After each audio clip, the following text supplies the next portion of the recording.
है।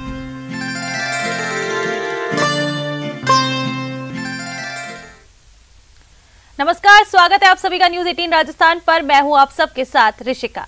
साल का अंतिम चंद्र ग्रहण आज दिखाई देने वाला है। बता दें कि भारत में इसका दर्शन चंद्रोदय के साथ ही हो सकेगा। ये पूर्ण चंद्र ग्रहण शाम को 7:26 पर समाप्त हो जाएगा।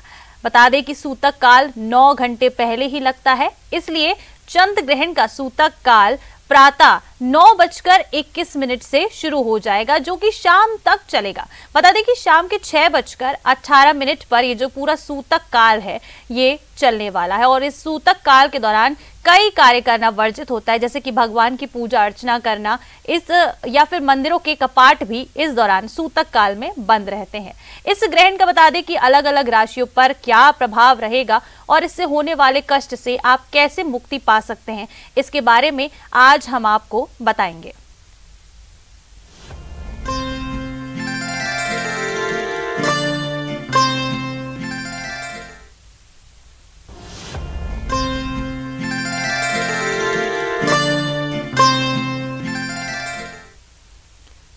तो चलिए, आज चंद्र ग्रहण है और चंद्र ग्रहण आज वर्ष का आखिरी चंद्र ग्रहण है, यानी कि अंतिम चंद्र ग्रहण होगा। तो इसके मायने क्या हैं, किस तरह से आज यहाँ पूजा पाठ की जानी चाहिए या फिर पूजा पाठ का कौन कौन से काम नहीं आज करने चाहिए, इसको लेकर ये आज हमारे साथ ज्योतिष आचार्यों का एक बहुत ही अच्छा पैनल साथ में जुड़ा हुआ है, उनसे जानेंगे। हमारे साथ बता दें कि डॉक्टर महिमा चतुर्वेदी ज्योतिष आचार्य जुड़ी हुई हैं, पंडित घनश्याम शर्मा जी जो कि ज्योतिष आचार्य हैं वो भी जुड़े हुए हैं, और संध्या शर्मा जी आप भी ज्योतिष आचार्य हैं। आप सभी का न्यूज 18 राजस्थान पर सबसे पहले मैं स्वागत करती हूं। सबसे पहले महिमा जी, आपके पास आते हुए आपसे शुरुआत करूंगी और जानना चाहेंगे कि आज साल का अंतिम चंद्र ग्रहण है। आज क्योंकि ये अंतिम रहने वाला है चंद्र ग्रहण, तो इसका क्या आज मायने होने वाले हैं, किस तरह से आज कह सकते हैं कि सूतक काल लगेगा और आज के दिन क्या क्या नहीं करना चाहिए। देखिए, आज कार्तिक पूर्णिमा है और चंद्र ग्रहण भी है, तो धार्मिक दृष्टि से इस दिन का बहुत महत्व है। जब पृथ्वी चंद्र और सूर्य के बीच में आ जाती है और पृथ्वी की छाया चंद्र पर पड़ती है तो इसे चंद्र ग्रहण कहा जाता है। अगर हम देखें तो ग्रहण का किसी भी रूप में हम इसे शुभ नहीं मानते हैं जी। आज का जो ग्रहण है चंद्र ग्रहण है और ये इंडिया में जो हम मानेंगे लगभग 4:30 बजे बाद लगेगा और विशेषतः जयपुर में ये 5:37 से और 6:19 तक रहेगा। ग्रहण को किसी भी रूप में शुभ नहीं माना गया है, अतः इस टाइम में कोई भी शुभ कार्य या कोई भी मंगल कार्य नहीं करने चाहिए। इस समय जितना हो पाए अधिक से अधिक आपको जाप और पुण्य कार्य करने चाहिए। जी महिमा जी, तो हमारे साथ घनश्याम जी भी जुड़े हुए हैं। घनश्याम जी, आपके पास आते हुए, जैसा कि महिमा जी ने अभी अभी बताया कि आज के दिन कोई भी शुभ काम नहीं करना चाहिए और आज का दिन जो है कि बिल्कुल भी शुभ नहीं होता है, जो चंद्र ग्रहण है, महिमा जी ने अभी अभी बताया। तो कौन से काम नहीं करने चाहिए, मतलब विशेषता कौन से काम, क्योंकि जो दिन भर के काम होते हैं या फिर कह सकते हैं तो जो डेली लाइफस्टाइल के काम होते हैं वो तो हम करते ही हैं, तो किन कामों को करने से बचना चाहिए आज के दिन। नमस्कार।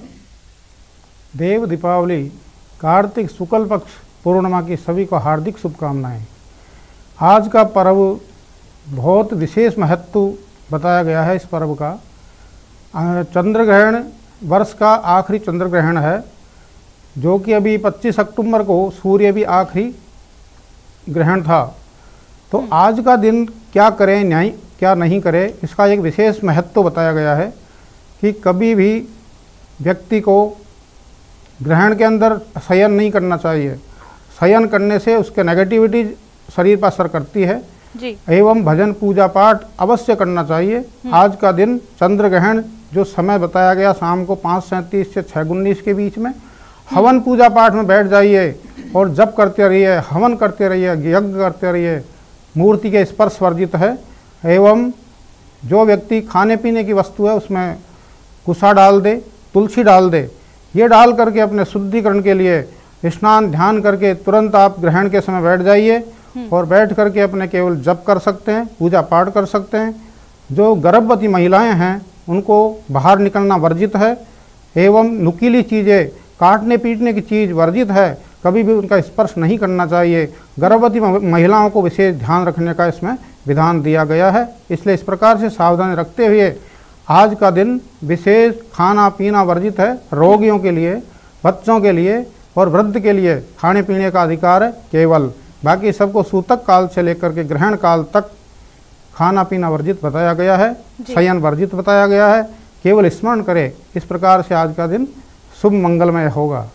जी बिल्कुल पंडित जी, जैसा कि देखिए अभी हमने देखा कि कुछ दिन पहले ही सूर्य ग्रहण लगा था और अब एक बार फिर से चंद्र ग्रहण जो है ये साल का अंतिम चंद्र ग्रहण है, तो ये जो इतने कम अंतराल में ये जो सूर्य ग्रहण और चंद्र ग्रहण पड़ा है, क्या इसका कोई सहयोग है? हाँ देखिए, ये खगोलीय घटना है।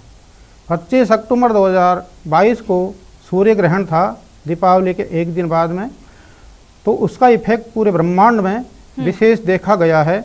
एवं 15 दिन के अंदर ही 8 नवंबर 2022 को जो चंद्र ग्रहण आज हो रहा है, इसका पूरे खगोलीय घटना के अनुसार, भारतीय समय अनुसार जो समय दिया गया उसमें ऐसी व्यवस्थाएं हैं, इसका इतना इफेक्ट आएगा पूरे ब्रह्मांड पर, पूरे देश विदेश पर। प्राकृतिक आपदाएं आ सकती है, आगजनिक घटनाएं हो सकती है तथा प्रत्येक राशियों पर इसका विशेष प्रभाव पड़ेगा।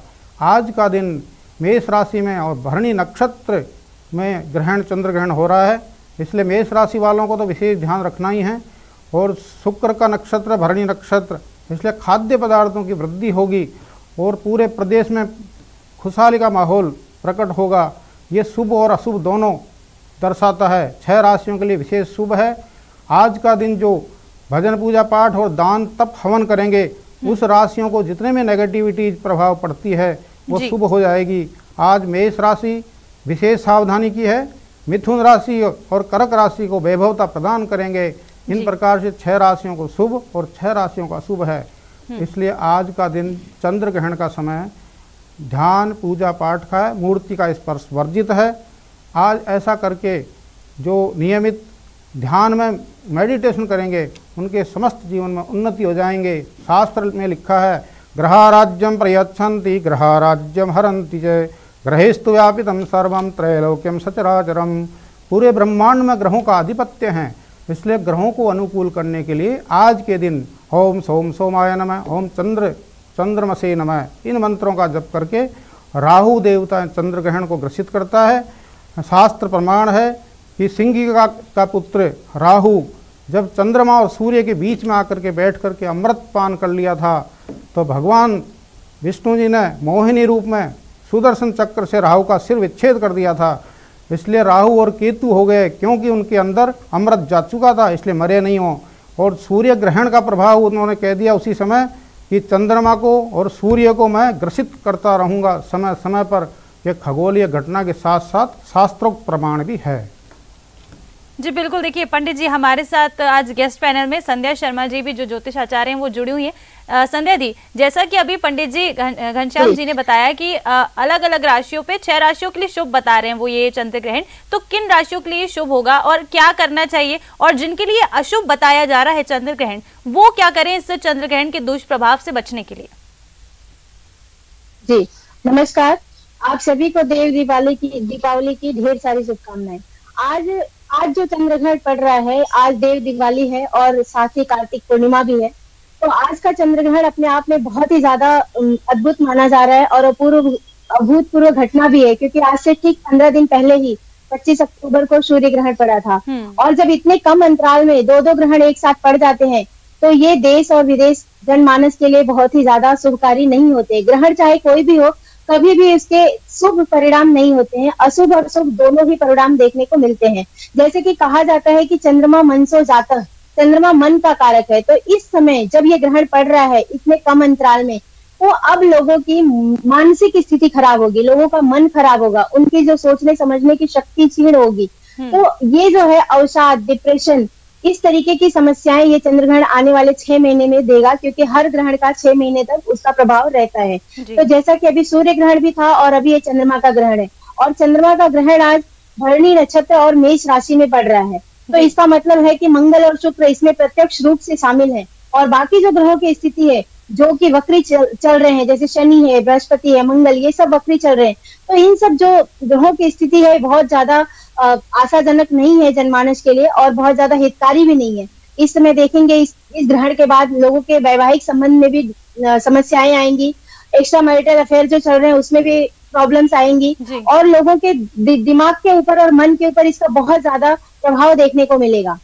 तो ये जो ग्रहण है, इस ग्रहण काल में इससे बचने के लिए हमें ध्यान, तप, पूजा, दान आदि का सहारा लेना चाहिए। जो हमारे शास्त्रों के नियम है उनको फॉलो करना चाहिए, उनका पालन करना चाहिए और बहुत ज्यादा सोना नहीं चाहिए, खाना नहीं खाना चाहिए, मल मूत्र का त्याग नहीं करना चाहिए। स्पेशली अगर आप वृद्ध, बच्चे या बीमार या गर्भवती महिलाओं की श्रेणी में नहीं है तो आपको सूतक काल से ही और ग्रहण के खत्म होने तक इन सब नियमों का पालन करना चाहिए। और विशेषकर जो गर्भवती महिलाएं हैं उन्हें चाकू, छुरी, कैंची, सुई इन सब चीजों का इस्तेमाल आज नहीं करना चाहिए। ओम नमः शिवाय, ओम चंद्रमसे नमः या ओम सोम सोमाय नमः, इन 3 मंत्रों का जाप करते रहना चाहिए। इससे इनके ग्रहण के प्रभाव, पड़ने वाले प्रभाव से वो अपने आप को बचा सकते हैं। जी बिल्कुल संध्या जी आपने एकदम बताया है कि किस तरह से किन राशियों पर क्या प्रभाव पड़ेगा। महिमा जी एक बार फिर से आपके पास आते हुए, जैसा कि अभी संध्या जी बता रही थी कि कौन कौन उन्होंने मंत्र बताए कि ये करने चाहिए, आपसे मैं जानना चाहूंगी सूतक काल होता क्या है? क्योंकि सूतक काल में अक्सर ही लोगों को काफी सारे कंफ्यूजन्स रहते हैं कि क्या करना चाहिए, क्या ना करें, और ये कितने बजे से आज शुरू होगा और कब तक इस सूतक काल के अंदर, कह सकते हैं अगर ये कई घंटों का रहेगा तो इनमें क्या क्या काम वर्जित है, क्या ना करें और किस तरह से जो इस दौरान जो पूरा समय रहेगा उसको व्यतीत करना चाहिए। देखिए आपने बहुत अच्छा प्रश्न पूछा है। देखिए मैंने बताया कि ग्रहण शाम को लगेगा और उससे 9 घंटे पहले सूतक स्टार्ट हो जाएगा, लेकिन कई हमारे शास्त्रों में मान्यता है क्योंकि ये खग्रास चंद्र ग्रहण है तो इसका सूतक भी 12 घंटे पहले से मान सकते हैं।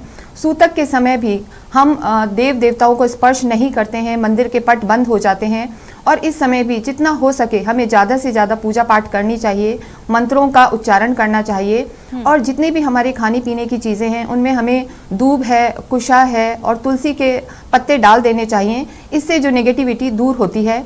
इसके साथ साथ ही गर्भवती महिलाओं को बाहर नहीं निकलना चाहिए और भी जो लोग हैं अगर वो हो पाए तो इस समय कुछ भी आहार ग्रहण ना करें।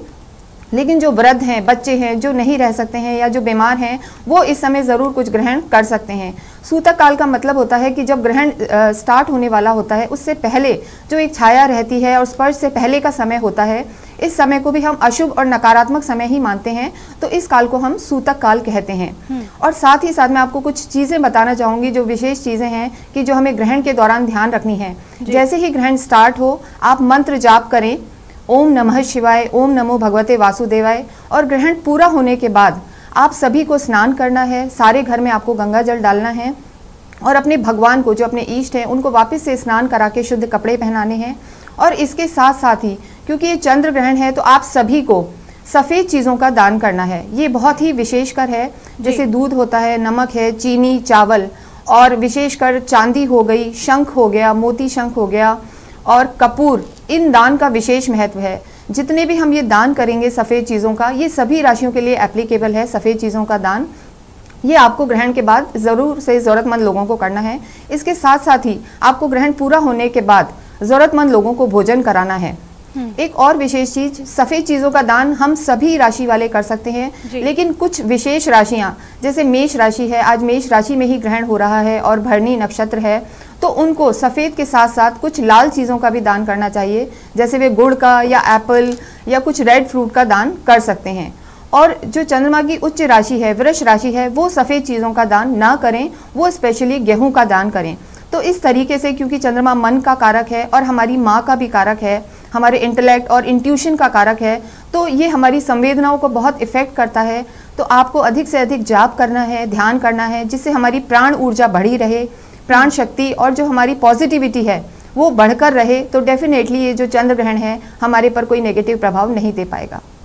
जी बिल्कुल महिमा जी, आपने जो बताया ये बिल्कुल बहुत ही अच्छी जानकारी हमारे न्यूज़ 18 राजस्थान के दर्शकों के लिए कि चंद्र ग्रहण के दौरान क्या कुछ करना चाहिए नेगेटिविटी से बचने के लिए और किन किन राशियों पर कैसा प्रभाव पड़ेगा, किस राशि के जातक क्या करें, ये भी आपने बताया। एक बार आपके पास फिर से लौटूंगी, पंडित जी घनश्याम जी आपके पास एक बार फिर से लौट रही हूँ। जैसे कि महिमा जी ने बताया कि राशियों पर इस तरह का प्रभाव पड़ेगा, किस राशि के जातक को क्या करना चाहिए या क्या नहीं, ये सब अभी अभी महिमा जी ने हमें बताया। आपसे ये जानना चाहेंगे हमारे न्यूज़ 18 राजस्थान के दर्शकों के लिए कि ये जो चंद्र ग्रहण है ये किस स्थिति में पड़ता है और इसके क्या दुष्प्रभाव हो सकते हैं किसी भी व्यक्ति के लिए।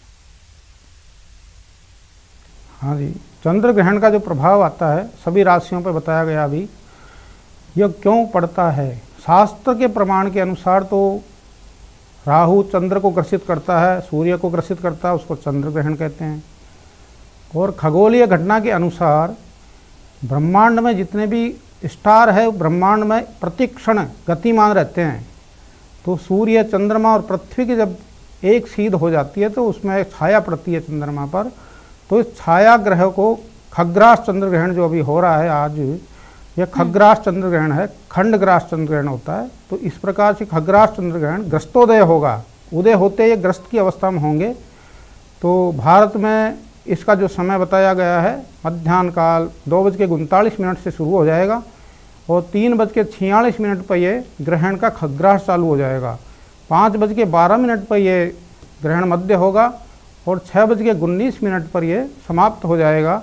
वैसे संपूर्ण समाप्ति 7:26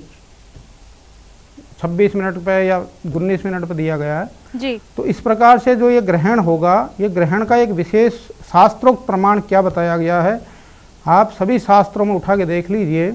साइंस के अकॉर्डिंग भी, साइंस के अनुसार भी ये ऐसा ग्रहण है जिसमें भजन पूजा पाठ करने से करोड़ों गुना फल मिल जाता है।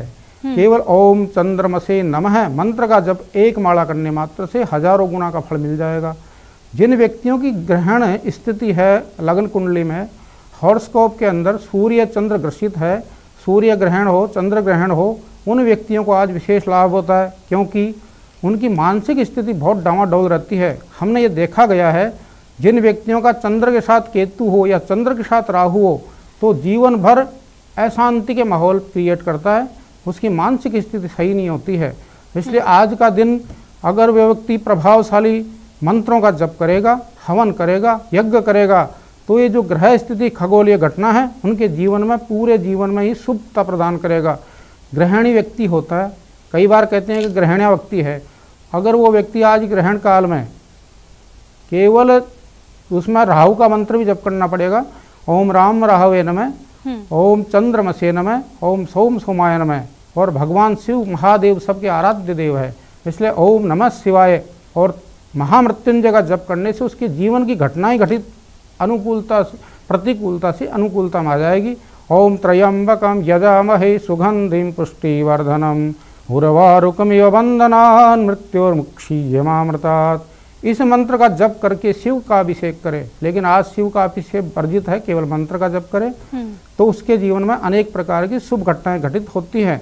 आज खगोलीय घटना जो हो रही है पूरे विश्व में, ब्रह्मांड में समुद्र तक उबलते रहते हैं, तो मनुष्य के ऊपर कितना प्रभाव पड़ रहा है इस ग्रहों का। ऐसा केवल मन का राजा चंद्रमा है, माता का कारक है, वाहन भूमि भवन लग्जरी जीवन का कारक भी 4th स्थान का स्वामी चंद्रमा ही है। इसलिए आज जो चंद्रमा को अनुकूल कर लेगा उसके जीवन में नेगेटिविटीज तो रह ही नहीं सकती, पॉजिटिविटीज रहेगी। यम यम चिंतयत एकामं तम तम प्राप्नोति निश्चितम। जैसा जैसा सोचेगा वैसा वैसा हो जाएगा। इसलिए चंद्रमा को अनुकूल करने के लिए आज सफ़ेद वस्तुओं का दान करते हुए चंद्रमसे नमः, ओम भौम भौमाय नमः, नवग्रह का करो जाप, ओम ब्रह्मा मुरारी त्रिपुरांतकारी भानु शशि भूमि सुतो बुधस्य गुरुश्च शुक्रः शनि राहु केतवः सर्वे ग्रह शांतिकरा भवन्तु। नवग्रहों को अनुकूल करने के लिए नवग्रह मंत्र का जप करते हुए इस खगोलीय घटना का स्वागत करते हुए एक ध्यान विशेष रखें, खुली आंखों से कभी भी चंद्रमा को नहीं देखना चाहिए क्योंकि नेगेटिविटी आती रहती है पूरे शरीर पर, आंखें खराब हो जाती है। इसलिए विशेष ध्यान करते हुए आज का पर्व उल्लास के साथ मनावे। भगवान 4 महीने की निद्रा से जाग करके आज विष्णु लोक को, वैकुंठ लोक को जा रहे हैं, इसलिए आज देव दिवाली भी मनाई जाएगी। ग्रहण के बाद 6:19 के बाद सभी लोग स्नान ध्यान करके भगवान की पूजा कराएंगे, नए वस्त्र पहनाएंगे और आज दीपोत्सव कराया जाएगा। आज देवताओं की दीपावली है क्योंकि भगवान नारायण वैकुंठ में जाकर के ये आनंद प्राप्त करवा रहे हैं, इसलिए आज दीपोत्सव की सभी को हार्दिक शुभकामनाएं। जी बिल्कुल पंडित जी, आपने एकदम सही जानकारी दी है। संध्या जी, एक बार फिर से आपके पास आते हुए, जैसा कि पंडित जी अभी बता रहे थे कि जो ये चंद्र ग्रहण होने वाला है इसका देश प्रदेश या फिर कह लें कि दुनिया भर में कई तरह के जो है इफेक्ट्स देखने को मिलेंगे, कई इसके प्रभाव देखने को मिलेंगे। अगर सिर्फ देश की दृष्टि से बात की जाए तो देश के लिए ये क्या अच्छा है ये चंद्र ग्रहण? किसी भी क्षेत्र में बात की जाए कि ये देश के लिए अच्छा साबित होगा या बुरा साबित होगा? जी जी मैम, जो आज ग्रहण पड़ रहा है ये किसी भी हालत में देश के लिए अच्छा साबित नहीं होने वाला है, क्योंकि चंद्रमा मन का कारक है, चंद्रमा मन सो जाता। तो जब भी चंद्रमा पे ग्रहण होता है तो इंसान की मन स्थिति खराब हो जाती है। जो भी हमारा जनमानस है सभी के मन स्थिति खराब हो जाएगी, यानी लोगों की सोचने समझने की क्षमता खराब हो जाएगी। और स्पेशली जिसकी जन्म कुंडली में, लगन कुंडली यानी बर्थ चार्ट के अंदर ही ग्रहण है, चंद्रमा किसी न किसी तरह से राहु या केतु के प्रभाव में है, उनका जो मन है वो ज्यादा व्याग्र हो जाएगा, उन्माद की एक स्थिति पैदा होगी। और जो लोगों की चंद्र ग्रहण की जो प्रभाव है ये पानी से संबंधित होगा, तो पानी में एक तरीके का भूकंप या भूचाल या फिर इस तरीके की भूकंप जैसी स्थितियां पैदा होंगी और हमारा आने वाला जनमानस प्रभावित होगा। और कहीं ना कहीं इससे महंगाई बढ़ेगी, बाकी चीजें खराब होंगी और लोगों को इससे राहत लेने के लिए हमें फिर वही है कि शास्त्रों के नियमों का पालन करना चाहिए, अपने मन को शांत करना चाहिए, ध्यान और मेडिटेशन करना चाहिए, ग्रहण के दौरान मंत्रों का जाप करना चाहिए और चंद्रमा को मनाने की कोशिश करनी चाहिए। ग्रहण के दौरान घर से बाहर नहीं निकलना चाहिए ताकि आप अपने नेगेटिविटी से बच सके। और सीधे सीधे ग्रहण को देखना भी नहीं चाहिए। अगर आप देखना ही चाहते हैं तो गॉगल, लेंस या किसी भी तरीके की प्रोटेक्शन का इस्तेमाल करके ही ग्रहण को देखा जा सकता है। इसके अलावा जो बच्चे, वृद्ध और महिलाएं हैं उन्हें खास करके ख्याल रखना चाहिए, स्पेशली गर्भवती महिलाओं को, कि वो किसी भी तरीके के अकृत्य कार्य को ना करें, जैसे कि कटिंग करना है, सिलाई करना है, बुनाई करना है, इस तरीके की चीजों से बचना चाहिए। बच्चों को भी समझाना चाहिए कि आज के दिन शांत रहें और मन में ओम नमः शिवाय बहुत छोटा सा मंत्र है, बच्चों से हम आसानी से करवा सकते हैं, इसलिए उनसे करवाना चाहिए। और बाकी चीजों का ध्यान रखना चाहिए। अगर जो वृद्ध है, जो बीमार है, महिलाएं हैं जिनको खाना जरूरी है या पानी पीना जरूरी है, उनके लिए फिर तुलसी का सहारा लेना चाहिए या कुसा का सहारा लेना चाहिए कि अपने खाने पीने की चीजों में तुलसी डालकर ही उसका ग्रहण करना चाहिए, क्योंकि तुलसी साइंटिफिकली भी प्रूवन है और शास्त्रों में भी तुलसी का बहुत महत्व है कि तुलसी के अंदर एंटी बैक्टीरियल और एंटी ऑक्सीडेंट होती है तुलसी। ये हमारे साइंस ने भी प्रूव किया है और हमारे शास्त्रों में तो इसकी महिमा का बात ही क्या कर सकते हैं, बहुत ही ज्यादा इसका महत्व है तुलसी का। तो जब हम इसको खाने पीने की चीजों में डाल देते हैं तो इससे क्या होता है कि आपका जो खाना है वो बैक्टीरिया से रहित हो जाता है, वो आपको जर्म से बचा लेता है। फिर जब वो आप खाना खाते हैं तो आपके शरीर को वो नेगेटिव ऊर्जा आपको नहीं मिल पाती है। इसलिए इस ग्रहण में इन सब चीजों का खास ख्याल रखना चाहिए। घबराने वाली बात नहीं है, बहुत ज्यादा पैनिक क्रिएट नहीं करना चाहिए, शांत रहें, अपने आप को शांत रखने की कोशिश करें, ध्यान और मेडिटेशन का सहारा लें, दान पुण्य भी कर सकते हैं। ग्रहण के बाद भी दान करने का बहुत महत्व होता है। ग्रहण खत्म हो जाए तो उसके बाद आप गंगा जल पूरे घर में छिड़काव करें गंगा जल का, और गंगा जल डाल के खुद का गर्म पानी से स्नान करें ताकि आपके शरीर से जो भी जर्म्स है वो निकल जाएं। अपने मंदिरों को साफ करना चाहिए, भगवान की मूर्तियों को भी साफ करना चाहिए, वहां भी गंगा जल डाल के उनका पूजा पाठ शुरू करना चाहिए। बिल्कुल, तो ग्रहण के बाद ये सब जो जानकारी दे रही हैं संध्या जी, माफ कीजिएगा, आप जो जानकारी दे रही काफी अच्छी। मैं एक बार फिर से हमारे साथ महिमा जी भी जुड़ी हुई है, मैं उनसे एक आखिरी प्रश्न ये करना चाहूंगी कि हमने राशियों को लेकर बात कर ली, इस चंद्रग्रहण का क्या प्रभाव पड़ेगा इसको लेकर भी बात कर ली, लेकिन ये हमारे दर्शकों को बताए कि अगर इस ग्रहण काल के दौरान कोई भूल चूक अगर किसी व्यक्ति से हो जाए तो ग्रहण काल के बाद या फिर सूतक काल के बाद वो किस तरह से, अगर जो भूल चूक हो जाए तो किस तरह से क्या कुछ करके वो ये जो भूल हुई है इसको सुधार सकते हैं? देखिए, अगर ग्रहण काल के दौरान या सूतक काल के दौरान आपसे कोई भूल हो जाती है तो निश्चित रूप से नहा धोने के बाद, स्नान के बाद आपको दान पुण्य करना है, सफ़ेद चीज़ों का दान करना है। और देखिए, जो आपकी राशि है यानी चंद्रमा जिस राशि में बैठा हुआ है और उसका जो स्वामी है उसके हिसाब से आप ज़रूर से दान करें। जैसे अगर आपकी सिंह राशि है तो आप लाल चीज़ों का दान करें, मिथुन और कन्या है तो कुछ भी ग्रीन ईटेबल्स का आप दान कर सकते हैं, मेष है तो आप कुछ रेड चीज़ों का दे सकते हैं, और गुरु से रिलेटेड कोई राशि है अगर आपकी धनु है और मीन है तो कुछ भी येलो चीज़ का, जैसे केले हो गए, हल्दी हो गई, बेसन के लड्डू हो गए, उससे रिलेटेड चीज़ों का आप दान करेंगे और अपने इष्ट का एक एक माला जाप करेंगे तो निश्चित रूप से इसके दुष्प्रभाव से आप बच सकते हैं। जी पंडित जी, जैसा कि देखिए महिमा जी अभी बता रही थी कि किस तरह से दुष्प्रभावों से भी बचा जा सकता है इस ग्रहण के, आपसे जानना चाहेंगे, हमारे दर्शकों को ये बताइए कि जब ये पूरा सूतक काल खत्म हो जाएगा, चंद्र ग्रहण खत्म हो जाएगा, क्योंकि 9 घंटे का सूतक काल जो है वो चलने वाला है, तो इसके बाद जो पूजा अर्चना की जाए वो किस तरह से की जाए, क्योंकि शाम हो जाएगी और दिन भर जो है ना पूजा अर्चना की जा सकती है, क्योंकि 9 अभी थोड़ी देर बाद से कह सकते हैं सूतक काल शुरू होने वाला है। इसके बाद मंदिर के कपाट भी बंद हो जाएंगे। तो अगर कुछ लोगों का आज कुछ इंपॉर्टेंट काम हो या किसी चीज के लिए उन्हें पूजा अर्चना करनी हो, तो क्या इसके लिए भी आज कुछ करा जा सकता है? क्योंकि वैसे तो आप बता रहे हैं कि पूरा ही ये अशुभ होता है, इस टाइम पर पूजा अर्चना नहीं की जानी चाहिए, लेकिन अगर किसी का कोई बहुत ही ज्यादा महत्वपूर्ण काम हो, कोई इंपॉर्टेंट काम हो, तो वो इस दौरान क्या करें? बहुत अच्छा प्रश्न किया आपने। न्यूज़ 18 राजस्थान पर हम आपको ये बता रहे हैं कि जो कोई विशेष कार्य हो किसी का तो कर सकता है। उसका एक विधान लिखा है शास्त्र में कि आप कुशा रख करके, तुलसी रख करके भगवान का स्मरण मानसिक करते हुए शुभारंभ कर सकते हैं, तो कोई दोष नहीं लगेगा। दूसरा, आपको संध्या काल में जब सूर्यास्त हो जाएगा तब इसका ये नियम है कि स्नान ध्यान करके भगवान के वस्त्र भी चेंज करते हैं, मंदिर को पूरा धुलाया जाएगा, गंगा जल पूरा छिड़का जाएगा। गौमूत्र गंगा जल के पूरे छिड़कने मात्र से शुद्धिकरण मानी गई है।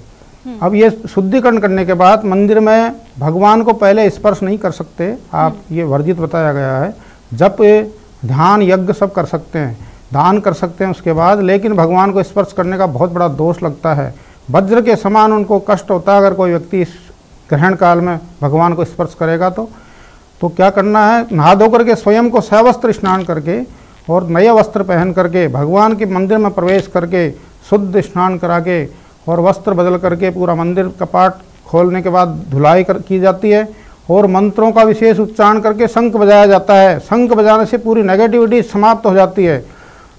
हम शंख बजाने के बाद प्रत्येक घर के अंदर जो व्यक्ति शंख रखता और बजाता उसको भी नेगेटिविटी दूर हो जाती है। इस प्रकार से भगवान को षोडशोपचार पंचोपचार पूजा की जाएगी।